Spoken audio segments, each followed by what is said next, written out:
Au nom du Père, du Fils et du Saint-Esprit, ainsi soit-il. Alors voyons aujourd'hui une apparente difficulté qui concerne le mariage et par ricochet une difficulté qui est omniprésente dans la société. C'est comment concilier l'autorité et l'amitié. L'amitié, c'est l'égalité. Tandis que l'autorité, c'est la différence, c'est l'inégalité. Or, la société humaine et le mariage est faite d'inégalité et d'amitié, donc d'égalité. Et tous les problèmes humains viennent du fait que les deux choses sont mal jointes. Et cette difficulté nous permettra, en commençant par ce qui nous est plus proche de nous, le mariage, la famille, d'aller pas à pas vers des profondeurs les moins apparentes du mystère du mariage, et puis du mystère social, et puis on verra même du salut. Le visible, donc, nous aidera à mieux saisir les réalités invisibles. L'Église affirme sans se contredire qu'à l'origine, Dieu créa l'homme à son image, il les fit hommes et femmes. Et un peu plus loin, dans la Révélation, saint Paul nous dit que dans le Christ, il n'y a plus ni homme ni femme. Donc, bien sûr, la contradiction n'est qu'apparente. On nous dit, Dieu a créé l'homme, homme et femme, et il n'y a plus ni homme ni femme dans le Christ. Le second enseignement ne supprime pas évidemment le premier, ni même le corrige. Il le dépasse simplement. Bon, là, on est dans l'ordre de la grâce. Et la grâce, vous le savez, ne détruit pas la nature. Donc la homme-femme naturelle ne détruit pas l'égalité surnaturelle, ni homme ni femme. Ce sont à deux niveaux différents. Saint Paul n'abolit pas la distinction des sexes en disant ni homme ni femme. Il manifeste simplement que dans le mariage, le lien de subordination naturelle doit cohabiter avec une égalité surnaturelle d'amour dans le Christ. Et ceci est vrai à tout niveau de la société, normalement. Naturellement, donc la femme est subordonnée au mari, puisque le mari ou le père est le chef de famille, le maître de la femme. Mais l'homme et la femme sont étroitement associés pour développer cette communauté qu'ils ont fondée. Car c'est bien l'homme et la femme, par un consentement mutuel, qui ont fondé leur famille. Donc ni l'homme seul, ni la femme seule, mais l'homme et la femme. Le texte fondamental de la Genèse, au 2e chapitre, montre tout autant cette subordination de la femme à l'homme que la communauté de nature entre l'homme et la femme. La femme, vous le savez, a été tirée de la côte d'Adam. Ève a été tirée de la côte d'Adam. Alors que l'homme n'a trouvé en aucun animal son semblable et une aide semblable à lui, voici devant lui celle qui va le compléter en humanité. Pas en individualité, en humanité, c'est-à-dire en société. C'est sa compagne qui va être semblable à lui. Et c'est à ce moment-là, donc, quand Adam voit Ève, il s'écrie « Celle-ci, cette fois, est os de mes os, chair de ma chair. Elle sera appelée femme, parce qu'elle a été prise de l'homme. » Et la force du texte biblique est ici presque intraduisible, car c'est la même racine, c'est le même mot qu'utilisé, mais un au masculin, qui désigne l'homme, et l'autre au féminin, qui désigne la femme. Et donc, pour mieux coller au texte, on devrait dire « Elle sera appelée humaine, parce qu'elle a été prise de l'humain. » Ce qui montre bien l'unité du genre humain, la même race, mais de sexe. Dieu a donc formé l'homme de la terre, du limon, et la femme de la côte de l'homme. Et saint Thomas explique ainsi cela. Après avoir rappelé donc le texte de la Genèse que nous avons évoqué, il n'est pas bon que l'homme soit seul, faisons-lui une aide semblable à lui, dit Dieu. Saint Thomas fait ce commentaire. Il était nécessaire que la femme fût faite, comme le dit l'Écriture, pour aider l'homme. Non pas pour l'aider dans son travail, comme l'ont dit certains, puisque pour n'importe quel autre travail, l'homme pouvait être assisté plus convenablement par un autre homme. Et donc c'est pas une question de ce service-là, c'est pas la femme qui est indispensable à ce moment-là. Donc par n'importe quel autre que par la femme. Mais c'était pour l'aider dans l'œuvre de la génération. Oui. Là, aucun homme ne peut remplacer une femme. Donc c'est bien dans l'aspect social, dans la procréation et dans l'éducation, parce que tout ça c'est lié, que la femme est une aide nécessaire à l'homme, son aide semblable à lui. Donc on voit l'importance sociale, sociétale on dirait aujourd'hui, du mariage et de l'union de l'homme et de la femme. Et à propos de la femme formée de la côte d'Adam, saint Thomas donne deux raisons fort convenables et raisonnables. Premièrement, dit-il, cela a été fait pour signifier qu'entre l'homme et la femme, il doit y avoir une union, donc un amour de société. Car ni la femme ne devait dominer l'homme, ce serait contraire à l'ordre naturel. C'est pourquoi elle n'a pas été formée de la tête. Ni devait-elle être méprisée par l'homme. C'est pourquoi elle n'a pas été formée des pieds, mais de la côte. C'est-à-dire la côte, c'est derrière quoi? Qu'est-ce qu'il y a derrière la côte? Le cœur. Donc ça vient du cœur. La tête, ça aurait été je suis supérieur, et puis les pieds, ça aurait été je te méprise. Non, c'était pas ça qui convenait. C'était la côte d'Adam qui le convenait. Et une deuxième raison, qui sont liées, deuxièmement, dit saint Thomas, cela convenait pour le symbolisme sacramentel, car c'est du côté du Christ, endormi sur la croix, qu'ont jailli les mystères, le sang, l'eau, par lesquels l'Église a été instituée. Donc dans ce sommeil d'Adam, et tous les pères le disent, c'est le sommeil du Christ, c'est la mort du Christ sur la croix. Et pareil, c'est pas sa côte, mais c'est son cœur que va jaillir toute la vie, et son amour pour l'Église, donc pour son épouse. Et ceci donc tout est lié. La création, Adam et Ève, les mariages que nous connaissons, les sacrements du mariage que nous connaissons aussi depuis le Christ, et puis la société, et puis l'histoire du salut. Donc le même acte créateur révèle ainsi aussi, tout ce que j'ai dit, en plus de la dignité de la femme, mais aussi son inégalité. La femme dépend de l'homme, elle est créée comme son aide et son complément pour achever la société humaine. Sans femme, pas de société humaine. L'homme, c'est dans ce sens-là que donc Dieu dit il n'est pas bon que l'homme soit seul. La femme est à la fois à l'image de l'homme, tirée d'Adam, humaine, humain, mais elle est aussi l'image de Dieu, évidemment. Tandis que l'homme, lui, est directement créé à l'image de Dieu. Mais la femme n'en est pas moins digne, même si cette image de Dieu passe par cette création à partir d'Adam. Elle est, elle aussi, à l'image de Dieu et tirée du cœur de l'homme, afin que celle-ci soit aimée au point que l'homme, dit l'Écriture, quittera son père et sa mère. Donc, quand on fait ça, c'est qu'il y a vraiment un amour, évidemment. On quittera son père et sa mère, on s'attachera à sa femme et ils deviendront une seule chair. Allez. Donc, nous voyons bien là comment sont liées, dès le départ, ces réalités de dépendance et à la fois de ressemblance. D'autorité, donc de supériorité, de hiérarchie, donc d'inégalité, et d'amitié, donc d'égalité, d'amour.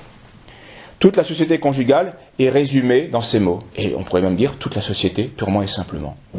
Toute la société est faite de rapports d'inégalité, mais qui doivent être transcendés par des rapports d'amitié, d'égalité, d'amour. Et saint Thomas fait une remarque qui nous manifeste que la réalité, malheureusement, n'est pas ce qu'elle devrait être, à cause du péché. Il y a, dit-il, deux espèces de sujétion, de subordination.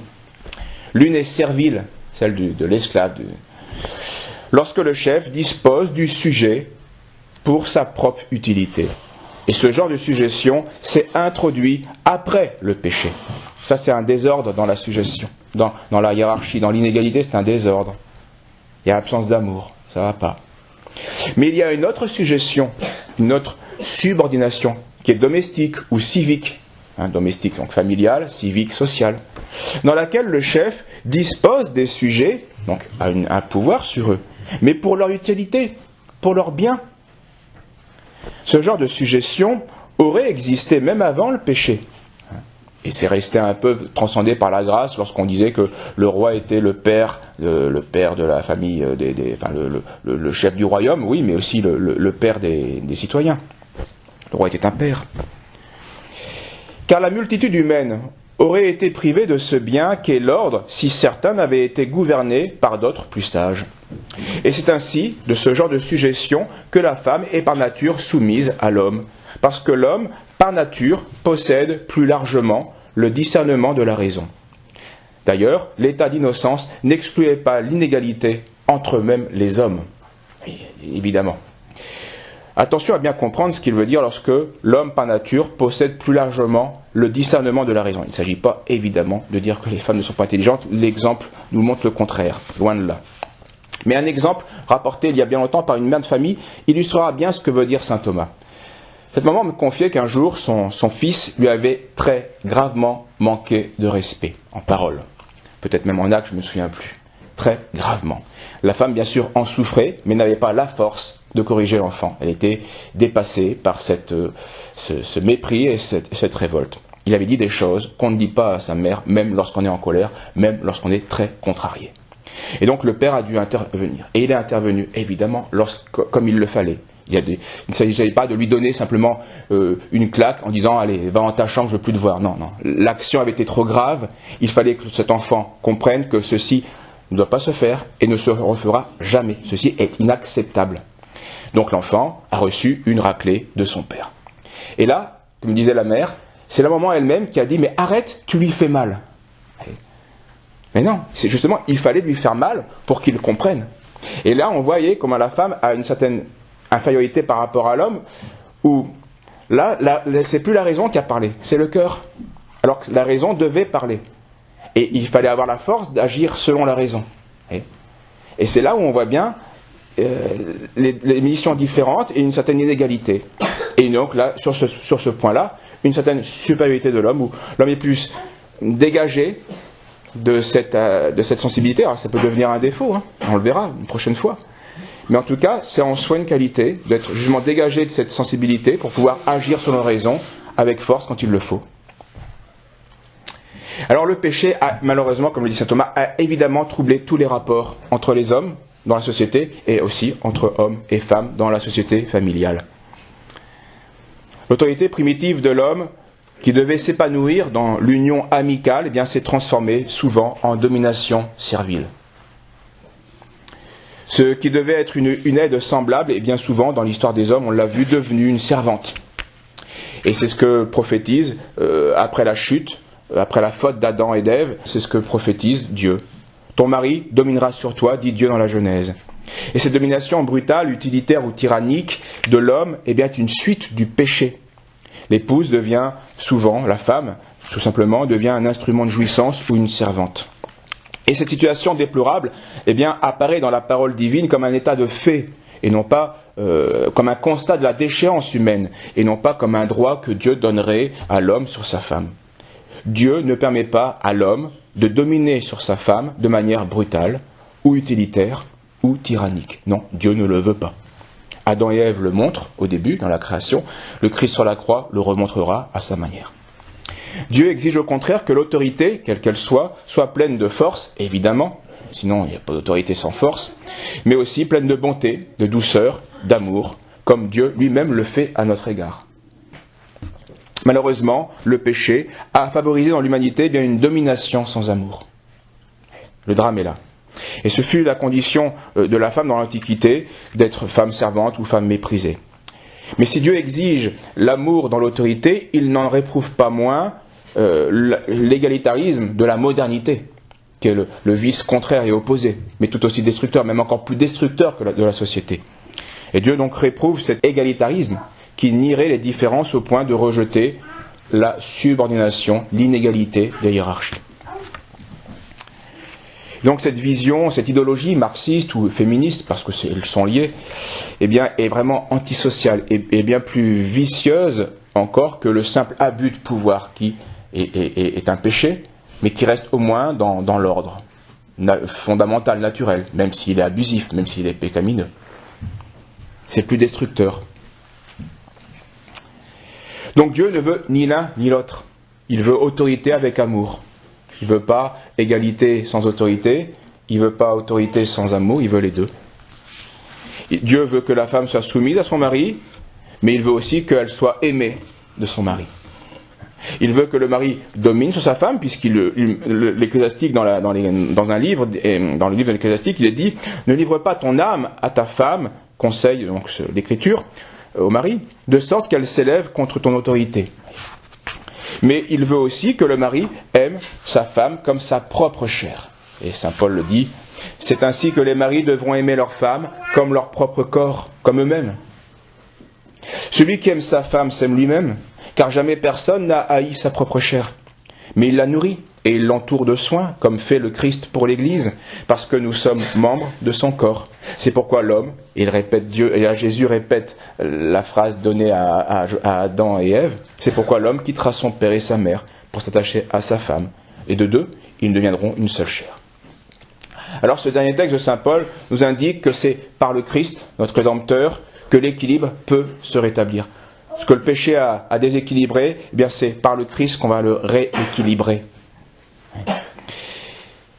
Dans les rapports humains généraux et aussi dans les rapports conjugaux, en restaurant cette union conjugale dans sa pureté primitive et en lui conférant une dignité nouvelle, celle qui sera sacramentelle.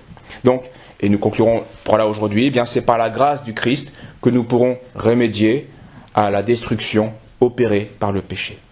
Au nom du Père, du Fils et du Saint-Esprit, ainsi soit-il.